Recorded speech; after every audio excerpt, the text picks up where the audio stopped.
Milestone school and কলেজে দুর্ঘটনায় আহতদের বেশিরভাগেরই ৬০ থেকে ৭০% দগ্ধ। চিকিৎসকদের মতে দেহের ৩০% পুড়ে গেলেই সেটাকে মারাত্মক ক্ষত হিসেবে ধরা হয়। বার্ন ইউনিটের বিশেষজ্ঞরা বলছেন, গভীরভাবে পোড়া রোগীদের ক্ষেত্রে দেহের অন্যান্য অঙ্গগুলো ঠিকমতো কাজ করার ক্ষমতা হারায়, সে কারণে তাদের বাঁচানো কঠিন হয়ে পড়ে। মাইলস্টোন স্কুলে বিমান দুর্ঘটনায় আহতরা চিকিৎসা নিচ্ছেন জাতীয় বার্ন ও প্লাস্টিক সার্জারি ইনস্টিটিউটে। সেখানে এখনও ৮ জনের অবস্থা আশঙ্কাজনক, তবে ২৩ জনকে শঙ্কামুক্ত বলছেন বিশেষজ্ঞরা। বার্নের পার্সেন্টেজ কেমন, বার্নের থিকনেস কেমন, সাথে ইনহেলেশন ইনজুরি কেমন, এইগুলোর উপরে বেস করেই আমরা বার্নের এই সিভিয়ারিটিটা আসলে নির্ধারণ করে থাকি। ক্রিটিক্যাল পেশেন্ট বলতে বোঝানো হয় যে পেশেন্টগুলো সবচেয়ে বেশি ইনজুরি এবং ঝুঁকির মধ্যে আছে। এই পেশেন্টগুলোর ক্ষেত্রে আমরা সবসময় বলে থাকি যে এই পেশেন্টগুলোর সম্পর্কে প্রেডিক্ট করা ভেরি ডিফিকাল্ট, তাদের ভালনারেবিলিটি অনেক বেশি। আশঙ্কাজনক পোড়া রোগীদের বেশিরভাগ ক্ষেত্রেই কেন বাঁচানো সম্ভব হয় না সে বিষয়ে বার্ন বিশেষজ্ঞরা জানান, শুধু শ্বাসনালী নয়, এতে রোগীর প্রস্রাব বন্ধ, কিডনি, ফুসফুস সহ নানা প্রত্যঙ্গ ক্ষতিগ্রস্ত হয়। ডিপ বার্ন যেগুলো মাল্টি অর্গান ফেলিওরের জন্য হতে পারে, মেইনলি রেসপিরেটরি, কিডনি, আপনার এছাড়া all the system become non function. তো আইসিইউতে যেসব পেশেন্টগুলো আছে সেগুলো ক্রিটিক্যাল, এগুলো নানা রকম কমপ্লিকেশন ডেভেলপ হয় এদের। তো এইসব ট্রিটমেন্ট ম্যানেজমেন্ট করতে গিয়ে দেখা যায় যে একবার কিডনি ইনভলভ হচ্ছে, একবার লাং ইনভলভ হচ্ছে রেসপিরেটরি গিয়ে, তো মাল্টি এইসব করতে গিয়ে দেখা যায় যে শেষ পর্যন্ত বাঁচে না। এখন পার্সেন্টেজ একটা বড় ফ্যাক্টর, 30% উপরে গেলেই আমরা বলি মেজর বার্ন। পোড়া রোগীদের ক্ষেত্রে সুস্থ হবার পরও চিকিৎসকদের সাথে নিবিড় যোগাযোগ রাখার পরামর্শ দেন তিনি। Tahsina Jesy, DBC news, Dhaka. বিমান দুর্ঘটনায় আগুন ধরে যাওয়া মাইলস্টোন স্কুল অ্যান্ড কলেজের ২তলা ভবনটিতে ছিল না কোনো এমার্জেন্সি এক্সিট। একমাত্র সিঁড়িটি বন্ধ হয়ে গেলে ভেতরে আটকা পড়েন শিক্ষার্থীরা। পরে তাদের গ্রিল কেটে ও ভেঙে বের করা হয়। ভবনটিতে দুটি এমার্জেন্সি এক্সিট থাকার প্রয়োজন ছিল, না থাকায় বাধাগ্রস্ত হয়েছে উদ্ধার কাজ। সোমবার দুপুর ১টার কিছুক্ষণ পর বিমান বাহিনীর একটি যুদ্ধ বিমান আশ্রয় পড়ে উত্তরার মাইলস্টোন স্কুল অ্যান্ড কলেজের একটি ২তলা ভবনে, যাতে বহু হতাহতের ঘটনা ঘটে। বিমানটি আশ্রয় পড়ে ভবনটি থেকে বের হবার সিঁড়ির সামনে। গতির কারণে ভবনের বেসমেন্ট এবং একতলার ফ্লোরে ঢুকে পড়ে বিমানটি। আগুনের লেলিহান শিখায় আটকে যায় বের হবার রাস্তা, ফলে ভেতরে আটকা পড়ে বহু শিক্ষার্থী। মূল সিঁড়ি দিয়ে বের হতে না পারায় ২তলার ২ দিকের গ্রিল কেটে এবং একদিকের দেয়াল ভেঙে বের করা হয় আটকে পড়া শিক্ষার্থীদের। প্রত্যক্ষদর্শী ও উদ্ধারকারীরা বলছেন, অনেক শিশুরই মৃত্যু হয়েছে ঘটনাস্থলেই আগুনে পুড়ে। দুর্ঘটনায় ভবনে থাকা শিশুরা আটকে পড়েছিল, কারণ বারান্দাগুলো ছিল গ্রিল দিয়ে ঘেরা। জানালা থেকে সেই দৃশ্য এখনও কাঁদাচ্ছে। এখানে আমাদের যে বাচ্চাগুলো, ছোট ছোট বাচ্চাগুলো, প্রতিদিন তাদের হাসিমুখ চেহারা আমরা এখানে দেখছি, আজকে তারা নাই। মানে গার্ডিয়ান হাকার হৃদয় বিদারক একটা দৃশ্য, আমরা অসহায়ের মতো ছিলাম। আমাদের স্টাফরা দিক থেকে গ্রিল ভাঙার চেষ্টা করছে, দিক দিয়ে জানলা ভাঙার চেষ্টা করতেছে তারা। ইমার্জেন্সি কিছু ব্যবস্থা থাকা দরকার। সব বাচ্চা গ্রিলে ধরে অসহায়ের মতো তাকে আছে, সুন্দর মুখগুলা। বিমান আছড়ে পড়ার বিকট শব্দে নিজেরাই ছুটে যায় পাশেই থাকা উত্তরা ফায়ার সার্ভিস স্টেশনের কর্মীরা। শিশুদের শরীরের আগুন যেন বিদ্ধ হয়েছে তাদের বুকেও। আমার জীবনে আমি যে কয়টা ঘটনা দেখেছি, এর মধ্যে এই ঘটনাটা অত্যন্ত মর্মান্তিক, হৃদয় বিদারক এবং কলিজাতে আমাদের আঘাত লেগেছে। ফায়ার সার্ভিস বলছে, স্কুল ভবনটিতে কোনো এমার্জেন্সি এক্সিট ছিল না, যা থাকলে উদ্ধার কাজ আরও সহজ হতো। দোতলা ভবনের একটা এক্সিট বলতে আমরা যে সিঁড়ি, একটা সিঁড়ি ছিল আর অন্য কোনো সিঁড়ি ছিল না। তবে এই ধরনের স্কুলের ক্ষেত্রে দুটো এক্সিট থাকাই আসলে প্রয়োজন ছিল। দুটো এক্সিট থাকলে হয়তো আরও সহজে উদ্ধার কাজ করা যেত আর কি। শিক্ষা প্রতিষ্ঠানে শিক্ষার্থীদের নিরাপত্তার অবহেলাকে মানতে পারছেন না কেউই। মনিরুল সোহাগ, ডিবিসি নিউজ, ঢাকা। কি আছে মাইলস্টোন স্কুল অ্যান্ড কলেজের নিজস্ব সিসি ক্যামেরা ফুটেজে? এ নিয়ে তৈরি হয়েছে ধোঁয়াশা। স্কুলের শিক্ষার্থী, অভিভাবকরা প্রশ্ন তুলছেন, শিক্ষা প্রতিষ্ঠানের নিজস্ব সিসি ক্যামেরা ফুটেজ কেন সামনে আসছে না। তারা মনে করেন, এই ফুটেজ উন্মুক্ত হলে প্রকৃত চিত্র বেরিয়ে আসবে। জট খুলবে অনেক প্রশ্নের। 3 দিন পার হলেও স্কুল কর্তৃপক্ষ সিসি ক্যামেরার ফুটেজ নিয়ে ক্যামেরার সামনে মুখ খুলছেন না। আইনশৃঙ্খলা বাহিনীর কাছেও সদুত্তর নেই। মাইলস্টোন ট্র্যাজেডির পার হয়েছে 3 দিন। দগদগে ক্ষতচিহ্ন রয়ে গেছে এখনো বিদ্যাপীঠে। বিমান বিধ্বস্তের ঝাপসা যে দৃশ্য দেখা যাচ্ছে তা ক্যাম্পাস থেকে দূরে এক ভবনের সিসি ক্যামেরার। প্রশ্ন উঠেছে, এই শিক্ষা প্রতিষ্ঠানের ভেতরের সিসিটিভির ফুটেজ কোথায়? শিক্ষার্থী অভিভাবকরা বলছেন, এই বিদ্যাপীঠের বিভিন্ন পয়েন্টে ছিল সিসিটিভি, প্রায় পুরো স্কুলই এর আওতায়। মাইলস্টোনের 9ম শ্রেণীর শিক্ষার্থী তাসফিম আরিয়ান প্রশ্ন তুলল, স্কুলের সিসিটিভির ফুটেজ কেন তারা দেখতে পাচ্ছে না? কোথায় গেল সেসব ফুটেজ? আমরা সেটা নিয়ে এখন আমার স্টুডেন্টরা মধ্যে আমাদের আলাপ হচ্ছে। আমাদের সিসিটিভির যেন আসল ফুটেজটা সেটা আমরা পাই, আর যেটা লাশের আসল সংখ্যা সেটা যেন আমরা পাই। শিক্ষার্থী অভিভাবকরা বলছেন, স্কুলের নিজস্ব সিসিটিভির ফুটেজ মর্মান্তিক ট্র্যাজেডির সাক্ষী বহন করছে। সেই সব ফুটেজ উন্মুক্ত করার দাবি তাদের। একটা সেকশনের মধ্যে 30 জন থাকলে সেখানে আপনার 3-4টা ক্লাস এরকম নষ্ট হয়ে গেছে পুরা। সিসিটিভি ক্যামেরার ফুটেজ প্রয়োজন, কারণ হতাহতের যে সংখ্যা ছিল, দেন কিভাবে ঘটনাটা হয়েছে সেটা তো অবশ্যই ক্লিয়ার হয়ে যেত সবার মাঝেই। প্রকৃত সিসি ক্যামেরায় কি ঘটেছিল, কতজন নিহত হয়েছে, কতজন আহত হয়েছে, এবং প্রত্যেকটা নিহত আহতর পরিবারকে ক্ষতিপূরণ দিতে হবে। সিসিটিভির ফুটেজ নিয়ে এমন প্রশ্ন থাকলেও এ নিয়ে মুখে কুলুপ এঁটেছে মাইলস্টোন স্কুল অ্যান্ড কলেজ কর্তৃপক্ষ। প্রশ্ন করে বিব্রত না করতে বললেন এই শিক্ষক।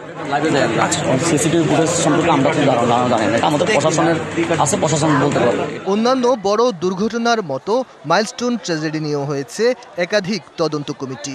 ডিএমপির তুরাগ থানার ভারপ্রাপ্ত কর্মকর্তা জানালেন, তদন্ত চলছে। তবে স্কুলের সিসিটিভির ফুটেজের বিষয়টি খোলাসা করেননি তিনি। সিসিটিভির বিষয়টা কি আপনারা জানেন না? না, ওটা কাজ চলতেছে আর কি, মানে কাজ চলতেছে আর কি। না, তদন্ত তো থানা হ্যাঁ জিজ্ঞেস করবে, এখন ওইটা কার্যক্রম চলতেছে আর কি। আলামত কি আপনারা সংগ্রহ করেছেন? আমরা সিআইডি করেছি, ওটা সিআইডি। গুজব গুঞ্জনের ডালপালা বিস্তারের পথ বন্ধ করতে পারে মাইলস্টোন স্কুল অ্যান্ড কলেজের নিজস্ব সিসিটিভি ক্যামেরার ফুটেজগুলো, যেসব ফুটেজে অনেক প্রশ্নের উত্তর মিলতে পারে। এছাড়া প্রকৃত ঘটনা উন্মোচনে ভূমিকা রাখতে পারে বিমানের বিশেষ যন্ত্র black box. Aditya Arafat, DBC news, Dhaka. Raisa Moni ছিল 3য় শ্রেণীর শিক্ষার্থী, কিন্তু এখন আর সে নেই, কারণ ছুটি হয়েছে তার। স্কুল নয়, জীবন থেকেই। মাইলস্টোনে বিমান বিধ্বস্তের ঘটনায় রাইসার নিখোঁজ হয়ে যাওয়া শুধু একটি মৃত্যুই নয়, একটি পরিবারের ভেঙে পড়া বিষাদে মোড়ানো গল্প। রিফাত আহমেদের ক্যামেরায় জানাচ্ছেন আরিফুল ইসলাম। আমি চেয়ার ধরে দাঁড়ায় আছি, আর পিছনে ফিরে 3বার তাকায় এরকম মেরে মাথাটা নাড়ালো। মুখে আর কিছু বলে যায়নি ওদের।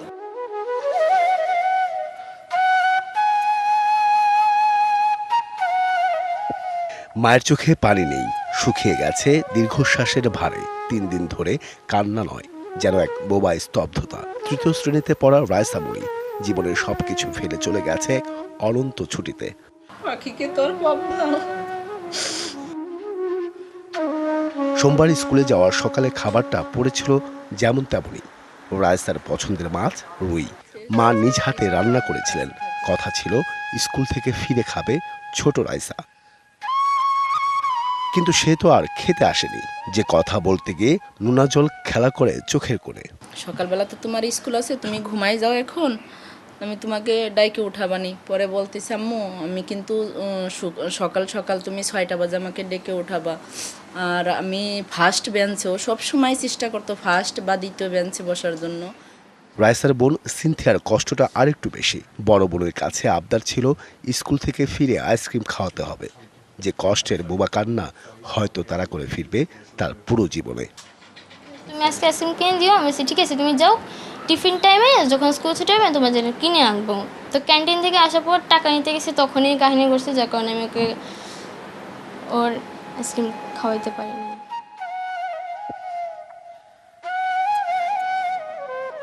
রাইসার খাতার পাতায় বড় বোন সিনথিয়ার লেখা, জানি না কেন তোর জন্য কিছুই করতে পারলাম না। আমি তো তোর বড় বোন ছিলাম, তোর জায়গা আমি গেলেই পারতাম, কিন্তু তুই কেন? বাকরুদ্ধ হয় সিনথিয়া। নিস্তব্ধতা নিয়ে আসে ঘর জুড়ে। এরকম আঁকাকে করোনা পেজ নষ্ট হচ্ছে, তো পরে আবার মানে লিখতে বসলে বলতেছে আপু আমার খিদে লাগছে, আমি বলছি ঠিক আছে আমি খাবার এনে দিচ্ছি। পরে খেতে বসতো, ওর এইটা বানায় দাও, মানে আমি কিছু আম্মু যা বানায় ওরও ভালো লাগে, আর আমি যে ওকে নাস্তা বানিয়ে দিই ওরও এগুলো ভালো লাগে। বলে যে তোমার রান্না ভালো লাগে আমার কাছে, আমি বলছি ঠিক আছে। 3 দিন আগে আঁকা রাইসার সেই ছবিটাই যেন এখন কথার চেয়ে বেশি ব্যথা দেয়। একটা পুতুল আর নিচে কাপা কাপা হাতে লেখা, বোন তুই ফিরে আয়। এগুলোও রাইসার আঁকা, এটাও রাইসার আঁকা। এটা আমি দেখছিলাম যে তুই আয়, আমার এত খারাপ লাগতেছিল, আমি কি করব, আমি একা একা কান্না করতেছি। রাইসার স্মৃতি চিহ্ন পড়ে আছে সব এখানে ওখানে খাতার পাতায়, কিন্তু আর কখনো ওকে বলতেও পারবো না চলো আইসক্রিম খেতে যাই। এমন করেই ছোট বোনের শূন্যতায় ডুবে যাচ্ছে বড় বোন সিনথিয়া।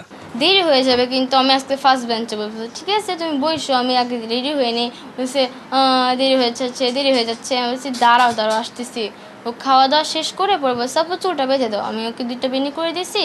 পরে ও মোজা পরতেছিল, ওর হ্যাবিট হচ্ছে ও মোজা হাঁটুর উপর পর্যন্ত পরবে, ছট মোজা হলেও সেটা টেনে উঁচু করে পরবে। চাওয়া ওটাই, একটা বিদায়, একটা শেষবারের আদর সন্তান হারা পিতামাতা যেন দিতে পারেন বুক ভরে। তো লাস্টটা যেন পায় আমার পাখির যে শেষ স্মৃতি হিসেবে থাকে। Ariful Islam, DBC news, Dhaka. Milestone school and কলেজে বিমান দুর্ঘটনায় আর কোনো শিক্ষার্থী নিখোঁজ নেই। তবে কারো সন্তান নিখোঁজ থাকলে স্কুলে জানানোর অনুরোধ জানিয়েছে কর্তৃপক্ষ। আর রবিবার পর্যন্ত একাডেমিক কার্যক্রম বন্ধের কথা জানিয়েছেন স্কুলটির প্রভাষক সাইফুল ইসলাম। বিমান দুর্ঘটনায় 3য় দিনেও শিক্ষার্থী ও অভিভাবকরা ভিড় করেন ক্যাম্পাসের সামনে। শিক্ষার্থীরা এখনও মানসিক ট্রমার মধ্যে থাকায় দ্রুত স্কুল না খোলার আহ্বান অভিভাবকদের।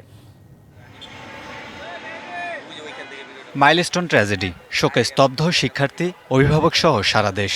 দুর্ঘটনায় প্রিয় বন্ধু, সহপাঠী ও শিক্ষকদের হারানোর দুঃসহ স্মৃতি বহন করছে শিক্ষার্থীরা। বুধবারও শোকাতর বন্ধু, স্বজনরা ভিড় করেন বিধ্বস্ত স্কুলটির সামনে। ছোট ভাই বোনরা, আমাদের মিসরা, আমাদের টিচাররা যেভাবে মারা গিয়েছে, এই শোকটা আমরা এখনো কাটিয়ে উঠতে পারি। তাদের জন্য তো অবশ্যই খারাপ লাগছে, আর কি টিচারদের জন্য আরেকটু বেশি খারাপ লাগছে। যে প্লেনটা পড়ে গেল, কত মানুষ আমার চোখের সামনে মারা গেল। বাইরে থেকে দেখি সব লোক বাইরে আসতেছিল পালায়, মানে এদিকে দৌড়াদৌড়ি ছুটাছুটি শুরু করছে। দেখে তো আমি ভয় পেয়ে গিয়েছিলাম কি হয়েছে। পরে শুনি যে ওখানে বিমান দুর্ঘটনা ঘটেছে। স্কুলের প্রধান ফটক বন্ধ, শিক্ষক ছাড়া কাউকে ভেতরে প্রবেশ করতে দেয়া হয়নি। সতর্ক পাহারায় আইন শৃঙ্খলা বাহিনী। আন্দোলনকারী শিক্ষার্থীদের দেখা যায়নি ক্যাম্পাসের আশেপাশে। অভিভাবকরা জানান শুধু শিক্ষার্থী নয়, তারাও বের হতে পারছেন না মানসিক ট্রমা থেকে। এগুলো তো সবই আমাদেরই বাচ্চা, এগুলো সহ্য করার মতো তো না, আমরা ঘুমাতে পারি না। যখন বাচ্চাদের কথাগুলো শুনি, বাচ্চাদের ছবিগুলো দেখি, আমাদের কিছুই মনে হয় না, আমরা খেতে পারতেছি না। মৃতের সংখ্যা নিয়ে যা শোনা যাচ্ছে তা সঠিক নয় বলে জানিয়েছে স্কুল কর্তৃপক্ষ। বৃহস্পতিবার কিন্তু ছুটি ঘোষণা করা হয়েছে আপাতত। এরপর রোববার থেকে ক্লাস শুরু হবে কিনা এটা নিয়ে ডিক্লার নাই, বাট প্রথম অ্যানাউন্সমেন্টে রবিবার পর্যন্ত আমাদের সকল শ্রেণী পরীক্ষা কার্যক্রম বন্ধ আছে আপাতত। কোনো অভিভাবক সন্তান খুঁজে না পেলে শিক্ষা প্রতিষ্ঠানের 5 নম্বর ভবনে অভিযোগ দায়ের করতে অনুরোধ জানানো হয়েছে। বিমান দুর্ঘটনায় 6 সদস্যের তদন্ত কমিটি গঠন করেছে স্কুল কর্তৃপক্ষ। আগামী 3 কর্মদিবসের মধ্যে প্রতিবেদন জমা দিতে বলা হয়েছে। এদিকে সন্ধ্যায় 6 দফা দাবিতে স্কুলের সামনে সড়ক থেকে দিয়াবাড়ি গোল চত্বর পর্যন্ত মোমবাতি জ্বালিয়ে মিছিল করে মাইলস্টোন স্কুলের একদল শিক্ষার্থী। বৃহস্পতিবার সকালেও বিক্ষোভের ঘোষণা দেওয়া হয়। বহিরাগতদের প্রবেশ ঠেকাতে আইডি কার্ড সাথে নিয়ে বিক্ষোভে অংশ নেওয়ার আহ্বান শিক্ষার্থীদের। Kamrul Hasan, DBC news, Dhaka. Milestone school and কলেজের আজকের পরিস্থিতি জানাতে যুক্ত হচ্ছেন সহকর্মী আরিফুল ইসলাম। আরিফ, আজকে কেমন দেখছেন ক্যাম্পাসের পরিস্থিতি? এখন আমরা যেটা দেখতে পাচ্ছি সেটা হচ্ছে গতকালকের মতোই পরিস্থিতি। কাউকে ভেতরে প্রবেশ করতে দেওয়া হচ্ছে না, এবং কি এই স্কুল অ্যান্ড কলেজের মাইলস্টোন স্কুল অ্যান্ড কলেজের যে প্রধান ফটক সেটি কিন্তু এখনো বন্ধ রয়েছে। আপনি জানেন যে 6 সদস্যের একটি তদন্ত কমিটি গঠন করা হয়েছে গতকালকে। তার যে 3 কার্যদিবস বলা যায় যে সোমবার নাগাদ এই যে তদন্ত কমিটি গঠন করেছে সেই তদন্ত কমিটির বা তদন্ত প্রতিবেদন জমা দেওয়ার কিন্তু নির্দেশ দেয়া আছে। আর এখন যারা ভেতরে প্রবেশ করছেন তারা মূলত এই তদন্ত কমিটির সঙ্গে যারা জড়িত এমনকি শিক্ষক যারা আছেন তারা মূলত প্রবেশ করছেন, এমনকি তাদের কাছ থেকে জিজ্ঞাসাবাদ করা হচ্ছে সেদিনকার যে ঘটনা সেই ঘটনার মূল বিষয়গুলো আসলে জানানোর চেষ্টা করা হচ্ছে। তো এই প্রেক্ষিতে যারা আসছেন, বিশেষ করে এই জায়গাটিতে আমি যদি একটু দেখাতে চাই, এখানে যারা আসছেন তারা মূলত অভিভাবক রয়েছেন, অনেক শিক্ষার্থী রয়েছেন, তাদের যে ব্যাগগুলো হারিয়ে গেছে, তাদের যে অন্যান্য জিনিসগুলো সেখানে ছিল, স্কুলের ভেতরে ছিল, সেগুলো নেওয়ার জন্য এসেছেন। এমনকি এখানে আমি একটু জানতে চাই, এখানে রাইসা যে শিশুটির এখনও ডিএনএ টেস্ট পাওয়া যায়নি, তার বাবা এখানে দাঁড়িয়ে আছেন, সেই রাইসার বাবার কাছে একটু জানতে চাই যার ডিএনএ টেস্টে বা এখনও শনাক্ত করেনি, এমনকি লাশটি তার কাছে এখনও হস্তান্তর করা হয়নি, সে বিষয়ে একটু জানবো আপনার কাছ থেকে। রাইসার কি এখনও কোনো হদিস পাওয়া গেল কিনা, বা ডিএনএ টেস্টে ইসিএমএইচ হাসপাতাল কি বলছে? বারবার ঘুরছেন, গতকালকেও এসেছেন। গতকাল প্রতিদিনই ঘুরতেছি, স্যারদের কাছে আসছি, স্যারেরাও চেষ্টা করতেছে। এখন ওরা বলতেছে ডিএনএ টেস্ট না পাওয়া পর্যন্ত কেটে দেওয়া যাবে না। আর একজনকে আংশিক দাবি করছে যে তাদের হতে পারে, আমরা নিশ্চিত যে এটা আমাদের, কিন্তু আর একজন আংশিক দাবি করার কারণে ওনারা টেস্ট জটিলতা টেস্ট রিপোর্ট ছাড়া হস্তান্তর করতে পারতেছে না। আর আরেকটা জিনিস, এখানে আমাদের টেস্টের রিপোর্টটা 7 দিন সময় লাগবে, যেখানে রক্ত বা যদি মাংসের ভিতরে পানি জাতীয় কোনো কিছু থাকে ওটাতে 2 দিনের ভিতরে ইমার্জেন্সি সম্ভব, কিন্তু লাশটা শুকিয়ে যাওয়াতে রক্ত না থাকাতে সময় লাগছে। 7 দিনের ভিতরে রিপোর্টটা দিবে আমাদের। আচ্ছা, আপনি রাইসাকে কি অবস্থা দেখেছেন, মানে কি অবস্থা আছে?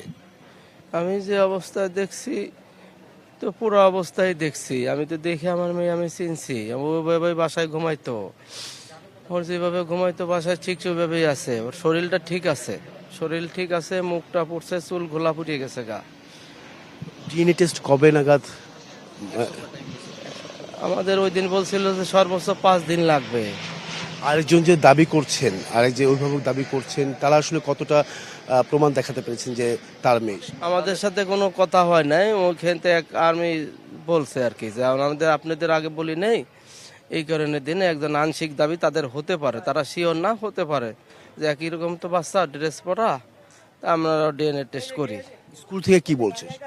স্কুল তো সর্বোচ্চ চেষ্টা করতেছে, ওনাদের তো খোঁজ কালকেও সারে গেছিল, আমার সাথে নিজেরা নিয়ে গেছিল, আজকে বলতেছে যে আমরা তদারকি করতেছি, দেখে ডিএনএ টেস্ট ছাড়া তো আসলে দিতে পারতেছে না, কারণ একই রকমের বাচ্চা। আরো 7 দিন সময় লাগবে। 7 দিন স্কুলে তো আজকে বললো যে 7 দিন সময় লাগবে, আর আমরা প্রথম যেদিন দিয়েছিলাম ডিএনএ টেনে ওনার বলছিল সর্বোচ্চ 5 দিন লাগবে, সর্বোচ্চ 5 দিন, কিন্তু আজকে বললো যে ওনাদের জানাইছে 7 দিন লাগবে।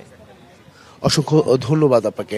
আসলে অর্ক, আমি গতকালকে আমার যে প্রতিবেদনটি যে রাইসাকে নিয়ে যে করা হয়েছিল, সেই রাইসার বাবার সঙ্গে আসলে এখন এই মুহূর্তে আমরা কথা বললাম। মূলত তার বাবা যে বিষয়টা জানাচ্ছে যে রাইসার মরদেহ নিয়ে যে দাবিদার, সেটা কিন্তু আরেকজন দাবিদার হয়ে গেছে, তাই শনাক্ত বা তার কাছে যে হস্তান্তর করার যে বিষয়টা বা ডিএনএ টেস্ট যেটা 1 সপ্তাহ সময় লাগবে, তার পরবর্তীতেই আসলে সিদ্ধান্ত নেবেন যে এটা রাইসা কিনা। তাই আসলে সেই বাবার যে আর্তনাদ, সেই আর্তনাদ কিন্তু আমরা দেখেছি বিভিন্ন জায়গায়, তিনি দাঁড়ে দাঁড়ে ঘুরছেন। সেই ঘটনা যেদিন ঘটেছে সেদিন থেকে কিন্তু বিভিন্ন জায়গায় তিনি কিন্তু ঘুরে বেড়াচ্ছেন তার মেয়ের মরদেহ শনাক্তের জন্য। এখনও সন্দিহান তার মেয়ে লাশটি বা মরদেহটি তার কাছে ফিরে পাবে কিনা। তো এই ছিল অর্ঘ্য, এখান থেকে সবশেষ। অর্ঘ্য। আরিফ, ধন্যবাদ আপনাকে। চলে গেলেও অনেক কিছু থেকে যায় না থাকা জুড়ে, আর তার পুরোটাই বীরত্বের মহিমা। সে বীরত্বের বিরল দৃষ্টান্ত মাইলস্টোন স্কুলের শিক্ষিকা মাহেরিন চৌধুরী। নিজের জীবনের বিনিময়ে যিনি বাঁচিয়েছেন 20টি কোমল প্রাণ। মাহেরিনের নিষ্প্রাণ দেহ ঠাঁই নিয়েছে নীলফামারীতে বাবা মায়ের কবরের পাশে। পরিবার ও স্থানীয়দের দাবি, এমন বীরত্বের যেন মেলে রাষ্ট্রীয় স্বীকৃতি। সামনে মৃত্যুর হাতছানি, সে ভয়কে তুচ্ছ জ্ঞান করে প্রিয়তম ছাত্রদের প্রাণ বাঁচাতে যুদ্ধে নামেন শিক্ষক মাহেরিন চৌধুরী। আমি আছি, তোমরা ভয় পেও না, এই আলোর বাণী শুনিয়ে একে একে রক্ষা করলেন 20টি কোমল প্রাণ। দুর্ঘটনার দিন মাইলস্টোন স্কুল অ্যান্ড কলেজ ক্যাম্পাসে দোতলা বিল্ডিংয়ে আটকা পড়ে শিক্ষার্থীরা। খানিকটা দূরেই ছিলেন শিক্ষক মাহেরিন। প্রাণের মায়া ত্যাগ করে আগুনের তীব্র তাপের মাঝে ঝাঁপিয়ে পড়েন শিক্ষার্থীদের উদ্ধারে। একে একে উদ্ধার করেন 20 শিক্ষার্থীকে। কিন্তু পরম মমতায় ছোট্ট শিশুদের জীবন বাঁচানোর চেষ্টায় মাহেরিনের শরীরের বড় অংশই পুড়ে যায়। উনি যেটা করেছেন, নিজের জীবনকে পরোয়া করেননি, কিন্তু আসলে এটা কিন্তু আমার মতো অনেকের দ্বারাই সম্ভব না। এই এত বড় একটা আত্মত্যাগ করলেন, এটা আসলে আমাদের বিশ্ববাসীর কাছে অনুসরণীয় করণীয় একটা বিষয়। স্ত্রীকে হারিয়ে শোকে স্তব্ধ মাহেরিন চৌধুরীর স্বামী চিন্তিত মা হারানো 2 সন্তানের ভবিষ্যৎ নিয়েও। সবসময় তার মাথা এবং মাথার ভিতরে, চিন্তা চেতনার ভিতরে একটা জিনিসই ঘুরতো যে আমি যতদিন বেঁচে থাকি আমি সৎভাবে সৎকর্ম করে দেশের জন্য, মানুষের জন্য যদি আমার একটু যদি উপকার হয় সেই ধরনের কাজে আমি যুক্ত থাকব এবং আমার জীবন সেইভাবেই অতিবাহিত করব। বুধবার নীলফামারীতে মাহেরিনের কবরে শ্রদ্ধা জানায় বিমান বাহিনীর একটি প্রতিনিধি দল। এ সময় এক কর্মকর্তা বলেন, এমন আত্মত্যাগ চিরস্মরণীয় হয়ে থাকবে। উনি একজন শিক্ষক ছিলেন না শুধু, উনি ছিলেন মায়ের মতো। তার প্রমাণ করে গিয়েছেন উনি প্রায় 20টা শিশুকে মৃত্যুর হাত থেকে রক্ষা করে, এবং উনি নিজের জীবন দিয়েছেন। এর চেয়ে বড় আর কিছু হতে পারে না। নিজের জীবন আর প্রিয়তম সন্তানের মুখের চেয়ে সেদিন বড় হয়ে দেখা দেয় তার ছাত্রছাত্রীর বিপন্নতা। তাই সব ভুলে উদ্ধারে নামেন শিক্ষক মাহেরিন চৌধুরী। এই ত্যাগকে মহাকাব্যিক উল্লেখ করে রাষ্ট্রের বীরের মর্যাদা দেওয়ার দাবি উঠেছে সব দিক থেকে। DBC news desk. গভীর রাতে হাসপাতালের স্বাস্থ্য পরীক্ষার পর বাড়িতে ফিরেছেন বিএনপি চেয়ারপারসন বেগম খালেদা জিয়া। রাত 2:52 তিনি গুলশানের বাসায় পৌঁছান। এর আগে রাত 1:15 পর গুলশানের বাসভবন ফিরোজা থেকে এভার কেয়ার হাসপাতালে যান খালেদা জিয়া। চলতি বছরের 8 জানুয়ারি উন্নত চিকিৎসার জন্য খালেদা জিয়াকে লন্ডনে নিয়ে যাওয়া হয়। লন্ডন ক্লিনিকে টানা 17 দিন চিকিৎসাধীন থাকার পর 25 জানুয়ারি তাকে ছেলে তারেক রহমানের বাসায় নিয়ে যাওয়া হয়। 4 মাস পর 6 মে লন্ডন থেকে দেশে ফেরেন বেগম খালেদা জিয়া।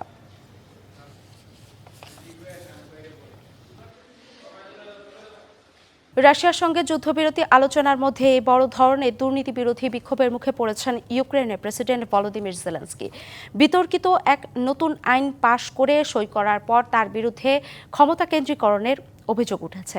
মার্শাল ল অনুযায়ী ইউক্রেনে বড় ধরনের বিক্ষোভ সমাবেশের ওপর নিষেধাজ্ঞা থাকলেও তা উপেক্ষা করেই রাজধানী কিয়েভ এবং অন্যান্য নগরীর রাস্তায় বিক্ষোভ করছে হাজার হাজার সাধারণ মানুষ। মঙ্গলবার ইউক্রেনের পার্লামেন্টে পাশ হওয়া একটি আইন অনুমোদন করেন জেলেনস্কি। নতুন আইনে প্রসিকিউটর জেনারেলকে ন্যাশনাল অ্যান্টি করাপশন ব্যুরো ও স্পেশালাইজড অ্যান্টি করাপশন প্রসিকিউটর্স অফিসের ওপর পূর্ণ নিয়ন্ত্রণ দেওয়া হয়েছে। এই নিয়ন্ত্রণের ফলে সংস্থাগুলোর কর্তৃত্ব খর্ব হবে বলে মনে করছে সমালোচকরা। ভারতের এসিসির সভায় যোগ দেওয়ার খবর নিশ্চিত করেছে দেশটির গণমাধ্যম। অনলাইনে হলেও এশিয়ান এসিসির সভায় যুক্ত হবে বিসিসিআই এর প্রতিনিধি, এমনটাই দাবি করছে ভারতের সব শীর্ষ গণমাধ্যম। শুধু ভারত নয়, আফগানিস্তানও যোগ দেবে ঢাকায় অনুষ্ঠিতব্য এই সভায়। ভারতের এশিয়ান ক্রিকেট কাউন্সিলের সভায় যোগ দেওয়ার খবর শোভা পাচ্ছে দেশটির শীর্ষ গণমাধ্যম টাইমস অফ ইন্ডিয়ায়। শুধু টাইমস অফ ইন্ডিয়ায় নয়, দ্য হিন্দুস্তান টাইমসের মতো প্রায় সব কটি সংবাদ মাধ্যমে প্রকাশ পায় এই খবর। ভারতীয় গণমাধ্যমের দাবি, এই সভায় অনলাইনে যুক্ত হবেন রাজীব শুক্লা। যদিও তার এই যোগ দেয়া এশিয়া কাপের স্বার্থে, কারণ এশিয়া কাপের পরবর্তী আয়োজক ভারত, কিন্তু সেখানে খেলতে যেতে রাজি নয় পাকিস্তান। এই সমস্যার কারণে এসিসি এখনও এশিয়া কাপের সূচি কিংবা ভেন্যুর ঘোষণা দেয়নি। এশিয়ান ক্রিকেটের সর্বোচ্চ এই প্রতিযোগিতা সেপ্টেম্বরে হতে পারে, যা নিয়ে চূড়ান্ত সিদ্ধান্ত আসতে পারে এসিসির এই সভায়। 3 ম্যাচ টি-20 সিরিজে আজ পাকিস্তানকে হোয়াইট ওয়াশ করার মিশন বাংলাদেশের। আর পাকিস্তানের লক্ষ্য ধবল ধোলাইয়ের লজ্জা এড়ানো। টাইগারদের সিরিজ আগেই নিশ্চিত হয়েছে, নিয়ম রক্ষার শেষ ম্যাচ বলেই অনুশীলন করেনি বাংলাদেশ। সিরিজ হারানোর ধকল কাটাতে বিশ্রাম নিয়েছে পাকিস্তানও। মিরপুরে হোম অফ ক্রিকেটে ম্যাচ শুরু সন্ধ্যা 6টায়। মাইলস্টোন ট্র্যাজেডির শোক নিয়ে পাকিস্তানের বিপক্ষে এরই মধ্যে সিরিজ নিশ্চিত করেছে বাংলাদেশ। এবারের মিশন হোয়াইট ওয়াশের। নেই কোনো প্রত্যাশার চাপ, দল মানসিকভাবে চাঙা। অনেকদিন পর কোনো একটা ম্যাচে একেবারে নির্ভর হয়ে মাঠে নামছে বাংলাদেশ। মিরপুরের উইকেট দুর্বোধ্য, ব্যাটাররা কিছুটা স্ট্রাগল করবে সেটাই স্বাভাবিক। তবে একটা বিষয় পজিটিভ, টপ অর্ডারে টানা ব্যর্থতা কিছুটা কাটিয়ে উঠতে পেরেছে বাংলাদেশ। তানজিদ কিংবা ইমন কেউ না কেউ দলের হাল ঠিকই ধরছেন। যদিও দ্বিতীয় টি-20তে তানজিদকে মাঠে নামায়নি বাংলাদেশ, তবে শেষ ম্যাচে তার থাকাটা অনেকটাই নিশ্চিত। সেই সাথে লোয়ার অর্ডারেও জাকের শামীমরা দিচ্ছেন আস্থার প্রতিদান।